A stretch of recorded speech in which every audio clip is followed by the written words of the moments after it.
The most expensive thing in the world is trust. Cheap people can't afford it.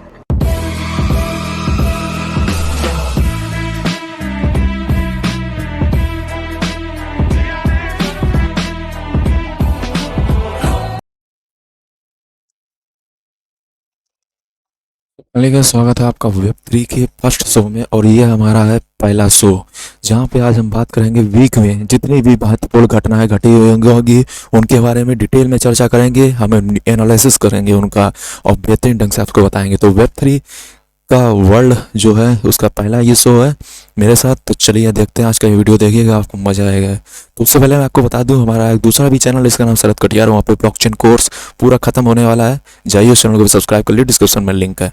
चलिए यहाँ पे पहली news यहाँ पे एनालिसिस करते हैं। तो फर्स्ट न्यूज़ यहाँ पे आई है टोंगा की तरफ से। टोंगा जो दोस्तों है वो कॉपी करने वाला है एल सल्वाडोर का बिल मेकिंग का प्रोसेस और बिटकॉइन को लीगल टेंडर बनाने के लिए यहाँ पे वहाँ पे जो एमपी जो होते हैं, जैसे कि मिनिस्टर जो पार्लियामेंट में होते हैं, वो लीगल टेंडर बनाने के लिए यहाँ पे बिल किसी भी समय पेश किया जा सकता है। दरअसल यदि टोंगा की बात करें तो मैंने काफ़ी कुछ इस पर रिसर्च की, तब जाकर यहाँ पे निकला हुआ है कि जो टोंगा है ना वो एक आइलैंड है, ठीक है ना। और इसकी जो करीब करीब आबादी है, यानी कि जो जनसंख्या है इसकी करीब करीब 1,15,000 है, यानी कि करीब करीब 1,15,000। और यदि हाउस होल्ड की बात करें, घर की बात करें, तो यहाँ पे करीब करीब 23 से 25,000 हाउस होल्ड है, घर हैं, ठीक है ना। यानी कि एक हाउस होल्ड यानी कि एक घर पर देखा जाए तो करीब करीब 4 से 5 लोग रह रहे होंगे एवरेज यदि बात की जाए। और एक चीज़ और मैंने इसके बारे में रिसर्च की टोंगा के बारे में, वो ये है कि जो इसका टोंगा में कम से कम 20-21 शायद वॉल्केनो है, जिसमें से 1-2 से तो इसका काम चल जाता है, मतलब 1-2 से वॉल्केनो से इसकी जो बिजली होती है यानी कि लाइट जो होती है, इलेक्ट्रिसिटी, 1-2 वॉल्केनो से इसकी इलेक्ट्रिसिटी का काम बन जाता है। बाकी बचे हुए 17 से 18-19 जो वॉल्केनो हैं उनका आखिर टोंगा क्या करेगा। तो मतलब अभी तक आप देखते हो तो बिटकॉइन एक क्रिप्टो करेंसी है, लेकिन आज आपको एक इसका अजीब यूज केस मिलेगा। मतलब एनर्जी को किस तरह से यहाँ पे एक करेंसी में बनाया जाता है, ये टोंगा से सीखिए। कैसे, मैं आपको बताता हूँ। देखिए टोंगा में क्या है, 21 वॉल्केनो है एक्टिव, जिसमें से 1-2 से उसकी इलेक्ट्रिसिटी का काम चल जाता है उसके देश की। बाकी बचे वॉल्केनो का एनर्जी का वो ट्रांसपोर्ट तो करेगा नहीं कि एनर्जी सप्लाई करे दुनिया भर में। तो एक तरीके से उसको एक ऐसा माध्यम अब मिल चुका है बिटकॉइन की माइनिंग करके वो यहाँ पे इससे करेंसी भी जनरेट कर सकता है। यानी कि अब जो उसकी एनर्जी है वो यहाँ पे बेस्ट यूज होगी। और यानी कि आप देख रहे होंगे कि वेब3 में किस तरह से मतलब एडॉप्शन हो रहा है वर्ल्ड वाइड। हम सोचते थे बिटकॉइन एक क्रिप्टो करेंसी है, लेकिन यहाँ पे देखिएगा जब माइनिंग होगी और माइनिंग से किस तरह इस एनर्जी को कहीं पे आपको ले जाने की जरूरत नहीं, आपकी एनर्जी ऑटोमेटिक रुपए में बन जाएगी। यानी कि आपकी एनर्जी ऑटोमेटिक एक करेंसी में, यानी कि आपको एक वैल्यू मिलेगी, उस एनर्जी का यूज हो पाएगा। इसी तरह से यदि हम अपने इंडिया में बात करें तो कई सारे हमारे पास भी चीज़ें हैं, हमारे पास भी नेचुरल रिसोर्सेस हैं, यदि हम उनका यूज करें तो ये हमारी ताकत बन जाएगी। यानी कि जो एनर्जी है हमारी वो एक तरीके से आपकी एक वैल्यू दे देगी। और जिस हिसाब से फिर आपका कंट्री अभी तो मतलब एक तरीके से ये सोच लीजिए कि एल सल्वाडोर ने बिटकॉइन को लीगल टेंडर बनाया, तो ये जो छोटी छोटी कंट्री हैं ये भी सिर्फ टेस्टिंग कर रही हैं, ठीक है ना। अभी जब इसके इकोनॉमिक इफेक्ट जब पड़ेंगे ना एल सल्वाडोर और टोंगा, तो ये पूरी बड़ी बड़ी जो कंट्रियां हैं वो इनको देखेंगी कि किस तरह से यहाँ पे जो ये कंट्री यहाँ पे ग्रो की। तो अभी एक तरीके से ये मान लीजिए सिर्फ एक्सपेरिमेंट चल रहे हैं अभी जो छोटी छोटी कंट्रियों में है। अभी थोड़े दिन बाद पता चलेगा कि किस तरह से ये इनका सफल होता है, अभी नहीं होता है। तो अभी जो छोटे छोटे देश हैं ये अभी अपना रहे हैं इसको, ठीक है ना। एक्सपेरिमेंट कैसे किए जाते हैं, छोटे छोटे किए जाते हैं ना। तो अभी इनको देखने का बाकी है कि टोंगा और एल सल्वाडोर जैसी कंपनी जो ये भी एक्सेप्ट करेंगी बिटकॉइन को लीगल टेंडर, इनके आने वाली इकोनॉमी जो होगी किस तरह से ग्रो करेगी, ये भी देखना बाकी है। अभी हम यहाँ पे जल्दबाजी में नहीं कह सकते कि किस तरह से यहाँ पे इफेक्ट पड़ेंगे, लेकिन मेरे हिसाब से यहाँ पे पॉजिटिव इफेक्ट आने वाले समय में। ये क्रिप्टो करेंसी बिटकॉइन सिर्फ एक क्रिप्टो करेंसी नहीं है, बहुत कुछ है यदि इसके बारे में रिसर्च करेंगे। बिटकॉइन खुद एक, मैं हमेशा कहता हूँ, पीएचडी करने लायक चीज़ है। नेक्स्ट की बात करते हैं, यहाँ पे बाइनेंस के जो सीईओ है वो 11वें नंबर के यहाँ पे बिलियनियर बन चुके हैं वर्ल्ड में देखा जाए तो। और इनकी जो नेट वर्थ है वो $96 बिलियन रिकॉर्ड की गई है। और इन्होंने मुकेश अंबानी जो इंडिया के जो बिलियनियर हैं उनको यहाँ पे क्रॉस कर दिया है। तो ये एक तरीके से ये सिर्फ एक न्यूज नहीं है, यदि देखा जाए तो बाइनेंस के जो सीईओ है इनका मतलब आपने किस तरह से देखा ना। आप में से बहुत सारे लोग होते हैं वो कहते हैं कि हम 2016 में हैं, 17 से हैं, 18 से इस क्रिप्टो करेंसी मार्केट में हैं। हम ग्रो क्यों नहीं कर पाए, मतलब हमारा जो है, मतलब हम ग्रो क्यों नहीं कर पाए इस क्रिप्टो मार्केट में। हम तो 2016 से हैं, 2017 से, 2018 से हैं, लेकिन हमने इतना पैसा बना ही नहीं पाए। ये लोग कैसे बना लेते हैं। दरअसल गलती आप पता है यहाँ पे करते हो, आप गलती बस यहाँ पे कर रहे हो कि आप क्या करते हो कि निवेश करते हो। मतलब निवेश करना भी अच्छी बात है, लेकिन आप गलत डायरेक्शन में निवेश करते हो। आप सबसे पहले अपने आप में निवेश करो, अपनी नॉलेज में निवेश करो। और इन्होंने क्या किया है, इन्होंने टेक्नोलॉजी को समझा है, और यही टेक्नोलॉजी को समझाने का काम हम कर रहे हैं शरद कटियार यूट्यूब चैनल पर ब्लॉकचेन टेक्नोलॉजी के माध्यम से। इस यूट्यूब चैनल को सब्सक्राइब कर लीजिए। ब्लॉकचेन कोर्स हिंदी में बच्चे को भी समझ आ जाएगा, सीख लीजिए जा करके। तो बात तो करते हैं बाइनेंस के सीईओ ने ऐसा क्या किया। इन्होंने ब्लॉकचेन में अभी चाहते तो ये भी फिर क्या करते, बिटकॉइन खरीद लेते। ये भी सिटकॉइन खरीद के ये 5 कॉइन में पैसे डाल दो आप करोड़पति बन जाओगे, ये 5 कॉइन में पैसा डाल दो आप लखपति बन जाओगे। ये भी यही करते, बन पाते आज नहीं बन पाते। इन्होंने टेक्नोलॉजी को समझा, सबसे पहले इन्होंने ब्लॉकचेन टेक्नोलॉजी को समझा, और उसके बाद कुछ ऐसा नया इनोवेट किया, कुछ ऐसा चीज़ लाई इस दुनिया में जो इस दुनिया की समस्या का समाधान कर देती थी। आज यदि ट्रस्ट के मामले में कहा जाए तो दुनिया का ट्रस्ट मीन्स बाइनेंस होता है, यानी कि नंबर 1 वर्ल्ड का एक्सचेंज बाइनेंस, वो ट्रस्ट के मामले में नंबर 1 है। सिक्योरिटी आप देख लीजिए कितने ढंग से काम करता है, कितने अच्छे अच्छे चीज़ें करता है। बाइनेंस ऐसे ही नहीं बना वर्ल्ड का नंबर 1। कस्टमर सपोर्ट की बात कर लीजिए, हर चीज़ में बेस्ट है। पूरे वर्ल्ड को कंट्रोल करना बाइनेंस, बाइनेंस के जो ऑफिसर्स हैं आपको यदि नहीं मालूम तो ये हर वर्ल्ड में पूरी दुनिया में फैले हुए हैं, और बहुत सीक्रेट तरीके से वो रहते हैं क्योंकि ये चीज़ें रिवील नहीं की जाती हैं, है ना। तो ये बाइनेंस जिस तरह से काम करता है आप समझ लीजिए 2017 से इनकी एंट्री हुई, इससे पहले ये मैकडोनाल्ड में काम करते थे, है ना। और उसके बाद इन्होंने घर बेच दिया, सब बेच दिया। उसके बाद इन्होंने अभी तो इन्हें इनको 11वां दर्जा मिला है वर्ल्ड में। लेकिन इनकी बात की जाए, इनकी total crypto currency holding BNB की, बिटकॉइन की, मैं आपको बता दूं इनके पास करीब करीब 600 यानी 500 जो बिटकॉइन है, इन्होंने आज तक कभी सेल ही नहीं की है। अगर उनको भी अगर आज उनका रेट हम मिला लें तो ये नंबर 1 के तो नहीं, लेकिन नंबर 4 या 5 के बिलियनियर हैं वर्ल्ड में। समझ रहे हो ना। इसलिए मैं कहता हूँ कि इस क्रिप्टो करेंसी को सिर्फ आप इसलिए मत चुनो कि यहाँ पे हम 100x अपना 200x कर लेंगे। इस टेक्नोलॉजी को समझो, इस टेक्नोलॉजी को समझने के बाद उसके बाद जो भी यहाँ पे समस्याएं आ रही हो उसमें कुछ इनोवेट करो, क्योंकि पैसा इनोवेट वाला ही बनाता है। यदि डिग्रियाँ ले करके किसी कंपनी में इंजीनियर बन जाओगे तो वो तुम्हारे कोई काम की नहीं है। यही काम एलॉन मस्क ने भी किया था। उन्होंने किताबें इसलिए नहीं पढ़ी थी कि वो किसी कंपनी में इंजीनियर बनेंगे जा करके, ठीक है ना। तो यहाँ से हमें ये सीख मिलती है कि इस टेक्नोलॉजी को समझो, समझने के बाद कुछ इनोवेट करो, कुछ ऐसा बनाओ, कुछ ऐसी कंपनी डेवलप करो, कुछ ऐसा स्टार्टअप स्टार्ट करो। ये काम है इस क्रिप्टो करेंसी मार्केट का। इनसे हमें सीख कहीं ना कहीं इस चीज़ की लेनी चाहिए। नेक्स्ट की बात करते हैं, हेडेरा हैशग्राफ जो है एचबार, उन्होंने दोस्तों क्या किया है, पार्टनरशिप कर ली है यूके की गवर्नमेंट के साथ एयर ट्रैफिक कंट्रोल को, इंफ्रास्ट्रक्चर को मजबूत करने के लिए। तो ये एचबार की तरफ से, मतलब आप समझ रहे हो ना किस हद पे ये मतलब किया जा रहा है। मतलब एयर ट्रैफिक कंट्रोल को कंट्रोल करने के लिए यहाँ पे हेडेरा हैशग्राफ यहाँ पे काम कर रहा है। तो आने वाले वर्ल्ड में अडॉप्शन इसी तरह से होएगा। नेक्स्ट पे बात कर लेते हैं, एसईसी जो क्वेरी कैंसलर हैं वो यहाँ पे क्या कर रहे हैं कि सिक्योरिटी लॉ किस पे अप्लाई होता है, किस पे अप्लाई नहीं होता है। तो यहाँ पे उनका भी यहाँ पे पॉइंट ऑफ व्यू देख लेते हैं। तो एसईसी के जो क्वेरी कैंसलर हैं उनको हमें हल्के में नहीं लेना चाहिए, क्योंकि यहाँ पे इंडिया जैसे नहीं होता है कि किसी को भी किसी का पकड़ा दिया जाए। एसईसी के जो क्वेरी कैंसलर है वो ऑलरेडी ब्लॉकचेन एक्सपर्ट है और वो ऑलरेडी इसको पढ़ाते थे, ठीक है ना। तो उनको हल्के में मत लीजिएगा।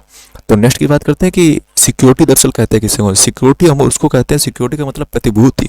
यदि सिक्योरिटी की बात की जाए तो सिक्योरिटी हम उनको कहते हैं जिससे हम कुछ निवेश करके पैसा दे करके हम ये अपेक्षा करते हैं कि इससे हमें ज़्यादा प्रॉफिट मिलेगा, तो इसको हम सिक्योरिटी कहते हैं और यही सिक्योरिटी लॉ के अंतर्गत आता है। अब यहाँ पे ये कह रहे हैं कि हमें सिक्योरिटी को लोगों को सिक्योरिटी भी देनी है। अब सिक्योरिटी मतलब सुरक्षा देनी है। अब इसे जैसे आजकल आप देखते होंगे कि बहुत सारे कॉइन या टोकन मार्केट में आते हैं, सब अपना अपना प्रॉफिट बुक करते हैं और चले जाते हैं, लोगों का पैसा डूब जाता है। तो इनका ये मानना है कि अमेरिका में रजिस्टर्ड होना चाहिए कि ये कॉइन या टोकन यहाँ पे ट्रेडिंग होगी या नहीं होगी, और उसके जो ऑनर है वो उसके साथ जुड़ेंगे और उसके बाद ही कोई कॉइन या टोकन वहाँ पे रेगुलेट करके ही उसको अलाउ किया जाएगा अमेरिका में, वही में उसी में डील की जाएगी। तो सोचिए यदि अमेरिका जिसको डीलिस्ट कर दे, अमेरिका की गवर्नमेंट की इसमें कॉइन या टोकन में ट्रेडिंग नहीं होगी तो पूरे वर्ल्ड पे बहुत ज़्यादा इफेक्ट पड़ेगा। हालांकि इनका चलता ही रहता है। खैर चलिए नेक्स्ट न्यूज़ की तरफ चलते हैं। नेक्स्ट की बात करते हैं, ईरान की जो सेंट्रल बैंक है, ministry of industry to allow crypto payment foreign trade settlement. तो यहाँ पे जो ईरान है वो काफ़ी यदि तेल की उसमें देखा जाए तो काफ़ी कुछ यहाँ पे होता है। ठीक है ना। और अमेरिका से इसके अच्छे रिश्ते हैं, तो यहाँ पे जो इसने जो वहाँ के व्यापारी हैं, जो कंपनियाँ हैं, उनको जो है क्रिप्टो करेंसी में पेमेंट एक्सेप्ट करने के लिए यहाँ पे अलाउ कर दिया है। तो इस तरह से ये धीरे धीरे सारे वर्ल्ड में डेवलप होता जाएगा। वहीं पे बात करें, जैक डॉर्सी जो है वो यहाँ पे लीगल डिफेंस फंड बिटकॉइन के लिए डेवलपर्स के लिए यहाँ पे लॉन्च कर दिए हैं। क्या इसका मतलब होता है? इसका सिंपल सा मतलब आप वैसे समझ लीजिए कि जैक डॉर्सी हैं, वो यहाँ पे आप आज दिन देखते होंगे कि बिटकॉइन को ये वहाँ पे कोई वो किसी कोर्ट में ये चल रहा है, मुकदमा ये चल रहा है। तो इसलिए जो है बिटकॉइन के डेवलपर हैं जैक डॉर्सी, उन्होंने रिटायरमेंट ले लिया है ट्विटर से। जो सीईओ था पद उन्होंने छोड़ दिया। क्यों? क्योंकि वो बिटकॉइन को समझ गए हैं, और समझने के पश्चात अब वो चाहते हैं कि पूरा अपना लाइफ है जो बिटकॉइन में ही लगा दें। और काफ़ी कुछ इनोवेट करने के लिए शायद ही उन्होंने इसीलिए पद छोड़ा था, और इसी के चलते उन्होंने डेवलपिंग को यहाँ पे दिया है जोर। और इसी के लिए जो उन्होंने जो इनकरेज करने के लिए लोगों को, जो डेवलपर हैं बिटकॉइन के, वो आए दिन किसी न किसी मुसीबत को फेस करते हैं, किसी गवर्नमेंट की तरफ से कभी कुछ। तो बिटकॉइन के जो जैक डॉर्सी उन्होंने एक फंड लॉन्च किया है कि आप कोई भी डेवलपर आराम से बिटकॉइन में डेवलपिंग करो, कुछ भी बनाओ, इनोवेट करो, और इसकी चिंता मत लो कि यहाँ पे लीगल कुछ मतलब आपको लड़ाई लड़नी पड़ेगी, तो उसके लिए फंड मौजूद है। तो ये जैक डॉर्सी ने बढ़िया काम किया है बिटकॉइन के डेवलपर्स के लिए। वहीं पे DYDX की ले लो। DYDX जो है वो अपना प्लान कर रहा है फुल डिसेंट्रलाइजेशन की तरफ 2022 में, और ये एक बड़ी न्यूज हो सकती है DYDX की तरफ से। हालांकि मेरा इस जो शो है इसमें कोई भी आपका पर्पस नहीं है कि आप यहाँ पे जा करके तुरंत बाइंग करो जा करके, ठीक है ना। नेक्स्ट की बात करते हैं, जो IMF यानी कि इंटरनेशनल मॉनेटरी फंड के जो हैं वो कह रहे हैं। सबसे पहले तो मैं ये बता दूं इंटरनेशनल मॉनेटरी फंड होता क्या है। IMF दरअसल एक वर्ल्ड बैंक के बाद की संस्था है IMF, और इंटरनेशनल मॉनेटरी फंड यानी कि मैं आपको समझाता हूँ। जैसे किसी देश को फंड चाहिए होता है इंस्टेंट, तो वो क्या करता है, IMF के पास जाता है और IMF उसको पैसा दे देता है। लेकिन IMF पैसा देते समय कुछ शर्तें, कुछ कंडीशंस थोप देता है। जैसे 1991 की बात करो तो इंडिया में 1991 में फाइनेंशियल क्राइसिस आए थे, और घर के हमारे लोगों के पास की ज़्यादा पैसा कुछ बचा नहीं था। 1991 की बात है। तब इंटरनेशनल मॉनेटरी फंड ने ही हमें LPG की व्यवस्था दी, यानी कि लिबरलाइजेशन, प्राइवेटाइजेशन, और जो जी से जनरलाइजेशन। तो यहाँ पे क्या हुआ, जैसे हमारी पहले सरकार क्या होती थी, यहाँ पे क्या चलता था कि लाइसेंस राज चलता था, कि लाइसेंस हम मतलब जो आप ऐसे कर समझ लीजिए कि यहाँ पे साम्राज्यवाद चलता था ये, ठीक है ना। तो उसके बाद क्या हुआ, यहाँ पे जो गवर्नमेंट का था यहाँ पे कंट्रोल कम हुआ। IMF ने कहा कि इसको प्राइवेट करो, और फाइनली फिर IMF ने यहाँ पे लोन दिया और प्राइवेटाइजेशन किया। और उसी के तरह LPG की व्यवस्था जैसे ही लागू हुई, उसी तरह से आपने देखा कि हमारी इंडियन इकोनॉमी किस तरह से बूस्टअप हुई। क्योंकि कैपिटलिज्म जो कि अमेरिका में भी चलता है और ये अमेरिका की संस्था भी है, तो वो जानती है कि कैपिटलिज्म यदि पैसा बढ़ाना है मार्केट में तो कहीं ना कहीं हमें इसको लगाना पड़ेगा। पहले की जो सरकारें थी 1991 के पहले, वो ज़्यादा लाइसेंस राज चलाती थी। यहाँ तक कि जो ब्रेड ये भी तक जो है वो इंडियन गवर्नमेंट में ब्रेड ये चीज़ें भी एक गवर्नमेंट की संस्था ही बनाती थी। समझ लीजिए कि हद तक लाइसेंस राज पहले चलता था। तो 1991 के बाद फाइनली यहाँ पे जो इकोनॉमिक पॉलिसी थी वो आई, और उसके बाद फिर इस तरह से हुआ, और भारत को कर्ज भी दिया गया IMF की तरफ से, लेकिन कुछ ही शर्तों के साथ इंस्टेंट लोन दे देती है। वहीं पे बात करें वर्ल्ड बैंक की, तो वर्ल्ड बैंक जो होता है वो इंस्टेंट लोन नहीं देता है, वो 30-40 सालों या फिर लंबे समय के अंतराल के लिए यहाँ पे दिया जाता है। तो IMF कह रहा है कि क्रिप्टो करेंसी जो है वो फाइनेंशियल सिस्टम को मतलब रिस्क से तो उबार रहा है, लेकिन अब इसमें भी बहुत सारी समस्याएं हैं जो यहाँ पे दूर करने की ज़रूरत है। तो भी यानी कंसर्न बने हुए हैं, हालांकि उनका देखते रहेंगे। हमने आपको बेसिक यहाँ पे बता दी। नेक्स्ट की बात करें, तुर्क जो है वो $1.8 बिलियन जो है क्रिप्टो में लीरा में कैश डाउन। मैं आपको बताता हूँ सिंपल लैंग्वेज में। तुर्क आपने सुना होगा, टर्की है ना, तुर्की ये दरअसल आज का नहीं है, काफ़ी पुराना कंट्री है, ठीक है ना। तो इसका जो क्या हुआ है, इसमें जो पहले खलीफा यहाँ पे होते थे हालांकि, है ना, तो उनका तो खैर काम तमाम कर दिया गया था 1917 में। और तब से यहाँ पे तुर्की जो है वो इनकी जो करेंसी है वो लीरा है। लीरा का जो है वो फाइनेंशियल एक्शन टास्क फोर्स ये मान लीजिए कंट्री का एक ग्रुप होता है फाइनेंशियल एक्शन टास्क फोर्स। तो उसमें से लीरा जो तुर्की है उसको ग्रे लिस्ट में डाल दिया गया है। यानी कि अब फाइनेंशियल एक्शन टास्क फोर्स यानी कि FATF से अब इसको कोई सपोर्ट नहीं मिलेगा, और इसी के चलते हुए तुर्की की हालत यहाँ पे खस्ता होती जा रही है। और इसकी जो लीरा है, क्रिप्टो करेंसी जो वहाँ की कंट्री में चलती लीरा, उसकी भी हालत ख़राब हो जा रही है। सिर्फ 1 महीना हुआ है, इसकी ये हालत हो गई है। मेरी तुर्की के प्रति कोई सहानुभूति नहीं है, क्योंकि तुर्की जो है ये हमेशा पाकिस्तान को सपोर्ट करता है, और इसीलिए तुर्की की हालत हुई है। और धीरे धीरे अभी जो अध्यक्ष बनाया गया है इंडिया को 1 साल के लिए, पाकिस्तान भी बहुत जल्दी इसके दायरे में आ जाएगा, ठीक है ना। तो ये टर्की की तरफ से है। ये पहले क्या करते थे, तो पाकिस्तान को सपोर्ट करते थे, अब इनको सपोर्ट करने वाला कोई नहीं रहेगा। तो टर्की की 1 महीने ही हुए हैं जहाँ पे FATF की ग्रे लिस्ट में डाला गया, वहीं पे इनकी हालत ख़राब हो गई और ये क्रिप्टो में आ गए, क्योंकि क्रिप्टो ही एक ऐसा जरिया है जहाँ पे आपको इन्फ्लेशन का सामना नहीं करना पड़ता है। नेक्स्ट की बात करें, China to launch state backed crypto less NFT platform, here's why it matters. यहाँ पे बात कर लेते हैं, चाइना जो है वो समझ रहा है NFT की ज़रूरत, और वो जानता है कि कहीं ना कहीं यदि हम NFT में जल्दी कुछ करेंगे नहीं, चाइना हमेशा क्या करता है, वो तानाशाही का सपोर्टर है, ठीक है ना। तो यदि वो NFT की मार्केट में नहीं कूदेगा तो वहाँ के लोग जो हैं वो अलग अलग चीज़ों का उपयोग करेंगे। चाइना हमेशा से करता है कि वहाँ पे जो है अपने देश में ही बनी हुई चीज़ों को चलाता है, नहीं तानाशाही चलेगी, हमारी ही चीज़ें चलेगी, वर्ल्ड का कोई भी चीज़ हम तो। चाइना क्या करता है कि अपने देश से दूसरे देश को बेच लो, लेकिन अब दूसरे देश की चीज़ें चाइना में नहीं चलेंगी, उसके लिए अपनी ही चीज़ें चलाएगा, ठीक है ना। तो इस तरह से ये काम करता है। और फाइनली क्या हुआ कि NFT का प्लेटफॉर्म है, ये अपनी मतलब NFT, ये मतलब लोगों को बेवकूफ़ बनाने में तुला हुआ है कि हम अपनी NFT बनाएंगे, जो कि वो पता नहीं ब्लॉकचेन में बनेगी भी या नहीं बनेगी। ब्लॉकचेन बनेगी नहीं, मुश्किल से लगता है।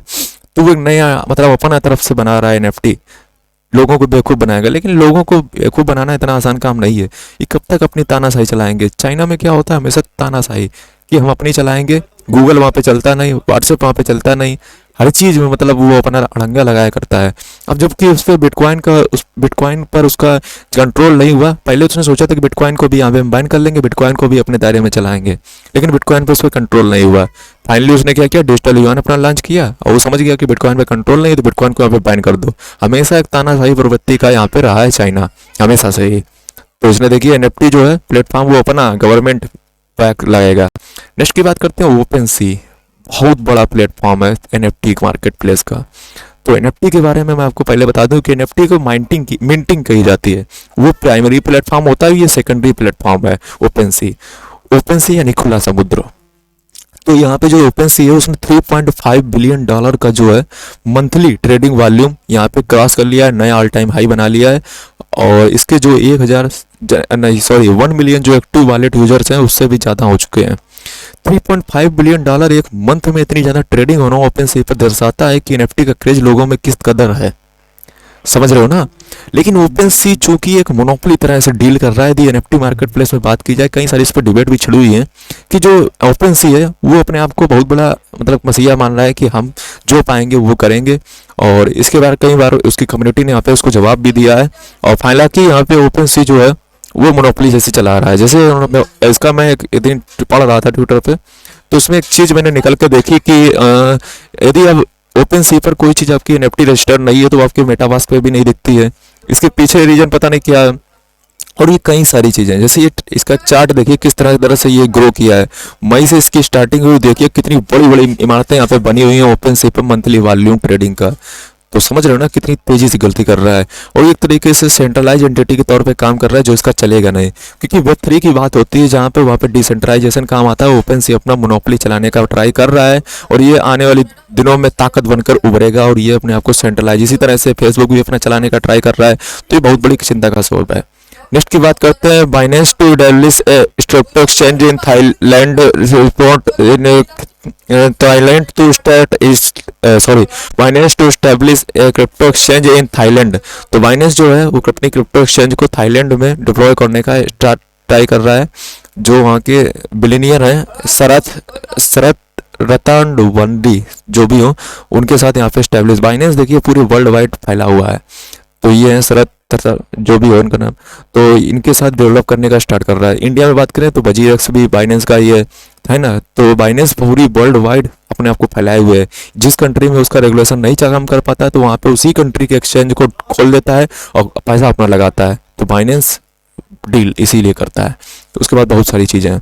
नेक्स्ट की बात करते हैं रिटेल, जो जायंट है वॉलमार्ट जो है वो भी मेटावर्स की दुनिया में आ चुका है। अब यानी कि आप ऐसे समझिए कि जो आने वाली दुनिया होगी किस तरह से होगी। मतलब वॉलमार्ट से आप चाहो तो अपने घर की जितनी भी चीज़ें, मतलब जैसे वाल जो आपके मेटावर्स की दुनिया होगी उसमें आपके अवतार होंगे, कई सारी चीज़ें होगी, आपका कमरा होगा, आपका रूम होगा, आपकी बिल्डिंग होगी, उसमें जब आप रहोगे तो आपको लेटने के लिए, कुछ करने के लिए, या फिर घर पे जब किसी को बुलाओगे मेटावर्स की दुनिया में, तो आपके घर पे कई सारी चीज़ें लगती हैं, फ्रिज, ये चीज़ें, वो चीज़ें।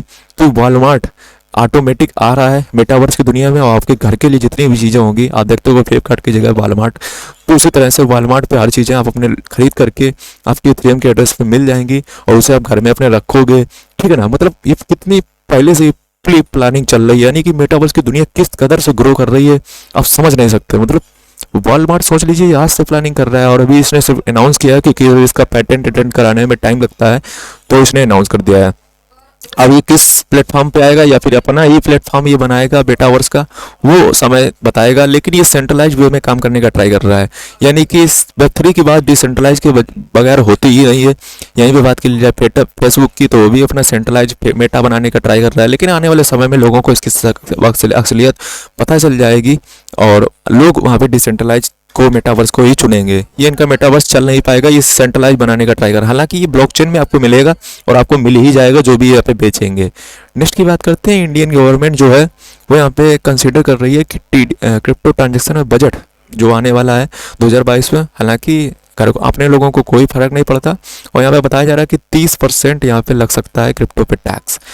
तो हालांकि वो तो अभी जो भी हो वो तो आने वाला वक्त ही बताएगा, लेकिन एक चीज़ आप समझ लीजिए कि टैक्स जो है हम लोगों के क्या मतलब, जिनका ज़्यादा पैसा होगा उन्हीं पे लगेगा। ठीक है ना, और घर उन लोगों को टैक्स लेने की कोई ज़रूरत नहीं है अपने लोगों को, क्योंकि हम लोगों को ज़्यादा पास पैसा ही नहीं है, और जिन लोगों के पास पैसा होगा 5 लाख से ज़्यादा होगा या फिर जितना भी हो। इसलिए देखिए एक चीज़ और मैं आपको बता दूँ, इसके लिए कोई अभी दायरा बनी नहीं है, क्योंकि क्रिप्टो अभी रेगुलेट नहीं हुई है। इसको सिर्फ अभी कैपिटल टैक्स के बारे में यहाँ पे कैपिटल ग्रोथ टैक्स में लिया जाता है, 18% जो लोग पे करते हैं, और यदि कैपिटल ग्रोथ टैक्स के हिसाब से यदि देखा जाए तो उसी में हम इसको दायरे में लाते हैं। लेकिन अभी जो देखा जाए तो क्रिप्टो बजट है, मेरे हिसाब से इतनी जल्दी में टैक्स कुछ लगने वाला है नहीं, हो सकता है 30% लग भी जाए, क्योंकि क्रिप्टो एक अलग से मार्केट है, अलग से एक तरीका है। तो इसमें ये नहीं हम कह सकते कि कैपिटल ग्रोथ टैक्स ही हमेशा लगाएं, इसमें अलग नियम भी बन सकता है क्रिप्टो करेंसी को लेकर के, जैसा कि अदर कंट्री में आपको देखने को मिलता होगा, अमेरिका वगैरह में। नेक्स्ट की बात करते हैं यहाँ पे इंडोनेशिया की जो सॉरी तो नेक्स्ट की बात करते हैं, आप पे एआई के द्वारा एक ऐसा टूल बना दिया गया है आर्टिफिशियल इंटेलिजेंस को लेकर के, वो बता देता है कि नेक्स्ट जो एनएफटी का सेक्टर है किस तरफ जा रहा है। नेक्स्ट की बात करते हैं, बैंक ऑफ अमेरिका जो है वो कह रहा है कि सोलेना जो है वो नेक्स्ट वीजा बन सकता है क्रिप्टो इकोसिस्टम का। ये देखिए कोई बहुत बड़ी बात नहीं है, आप देखते हो कि कई लोगों को देखते हो सुनते हुए कि सोलेना बहुत ही मजबूत इकोसिस्टम है, फटाफट ट्रांजैक्शन हो जाते हैं इतनी कम फीस में। बैंक ऑफ अमेरिका भी यही कह रहा है कि सोलेना नेक्स्ट वीजा बन सकता है। मैं आपको एक डेटा के हिसाब से बता दूं कि जो वीजा है उस पर 118 बिलियन ट्रांजैक्शन होते हैं, तो वहीं पे जो सोलेना है उस पर 50 बिलियन ट्रांजैक्शन होते हैं, यानी कि कहीं ना कहीं कुछ तो मार्केट प्लेस कवर कर रहा है। लेकिन इथेरियम के सामने ये कुछ भी नहीं है। और मैं आपको बता दूं जो ये फास्ट ट्रांजैक्शन का सिस्टम है ये कोई बहुत बड़ी बात नहीं है। ब्लॉकचेन का ट्रायलेमा इस तरह कदर डिजाइन ही किया जाता है कि उसमें दो चीज़ों को पकड़ सकते हो, इसके पास डिसेंट्रलाइजेशन नहीं है, इसलिए आप देखते होगे कहीं डीडोस अटैक, कभी ये अटैक, कभी वो अटैक। तो ये सब क्यों होते हैं? क्योंकि इसके पास डिसेंट्रलाइजेशन है ही नहीं। और यदि एक और ट्रायलेमा है, दरअसल दो ट्रायलेमा होते हैं, तो कोई भी चीज़ एक ब्लॉकचेन होगी वो दो चीज़ों को ही पकड़ सकती है, एक चीज़ को उसको छोड़ना ही पड़ेगा, ये मैंने बहुत पहले ही समझा दिया है।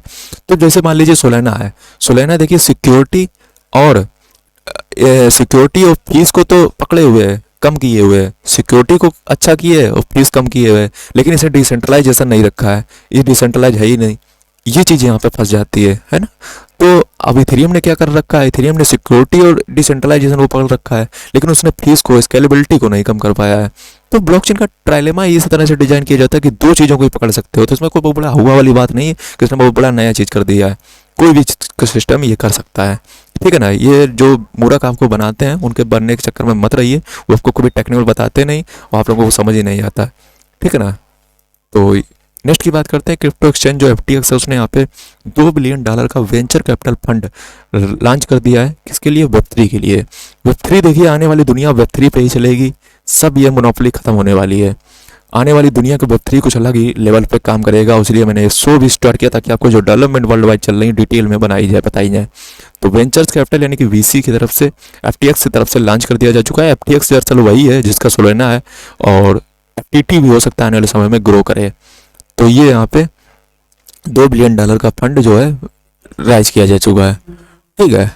टेस्ला के वहीं पे बिलीनियर्स की बात करें तो यहाँ पे डोज कॉइन जो है एज ए पेमेंट एक्सेप्ट करने लगे हैं टेस्ला। हालांकि ये भी टेस्टिंग में है, तो देखते हैं आने वाले फ्यूचर में हो सकता है, कुछ भी हो सकता है। वैसे मुझे इसमें कोई लॉजिक नहीं लगता है कि इन्होंने क्यों इसको एक्सेप्ट किया है। नेक्स्ट की बात करते हैं, इंडिया की जो पोंजी स्कीम कोई आई थी उसमें $5 मिलियन वर्थ ऑफ एसेट जो है वो सीज किए गए हैं। और नेक्स्ट की बात करें तो नियर प्रोटोकॉल ने अभी यहाँ पे $150 मिलियन का जो प्रमोट करने के लिए Web3 अडॉप्शन के लिए यहाँ पे फंड राइज किया। $150 मिलियन, एक बहुत बड़ी, यानी कि सब यदि देखा जाए तो सब Web3 की तरफ ही जा रहे हैं। आने वाली Web3 बहुत ही गजब होगी, बहुत ही मतलब अजीब चीज़ बनेगी। और Web3 सिर्फ अकेले नहीं ग्रो कर सकती है, इसके लिए मेटावर्स भी जरूरी पड़ेगा। तो आज की मैंने सारी न्यूज़ आपके साथ कवर की, डिटेल में एनालिसिस किया, सारी कुछ आपके साथ जितनी भी हफ्ते में बड़ी बड़ी न्यूज़ थी वो मैंने आपके कवर की। वहीं पे यदि आप लास्ट में मैं इतना ही कहना चाहूँगा कि हमारा एक दूसरा यूट्यूब चैनल शरद कटियार, यहाँ पे आपको टेक्नोलॉजी को समझाने का तरीका यानी कि ब्लॉकचेन कोर्स ख़त्म हो जाएगा बहुत जल्द। इसको सीखिए जा करके, इस चैनल को सब्सक्राइब कर लीजिए, पहले वीडियो देखिए, आपको मज़ा आ जाएगा। शुरुआत करना है एपिसोड फर्स्ट से और एक एक देखते रहिए रोज़ डेली और अपने ज्ञान के सागर को बढ़ाते रहिए। जल्दी मिलते हैं। अब मिलते हैं दोस्तों आपसे हम शनिवार को टेक्निकल एनालिसिस के जरिए, और आपको ट्रेडिंग के कुछ कॉइन्स देते हैं तो वो भी डिटेल में करेंगे। खैर, गुड बाय, टाटा।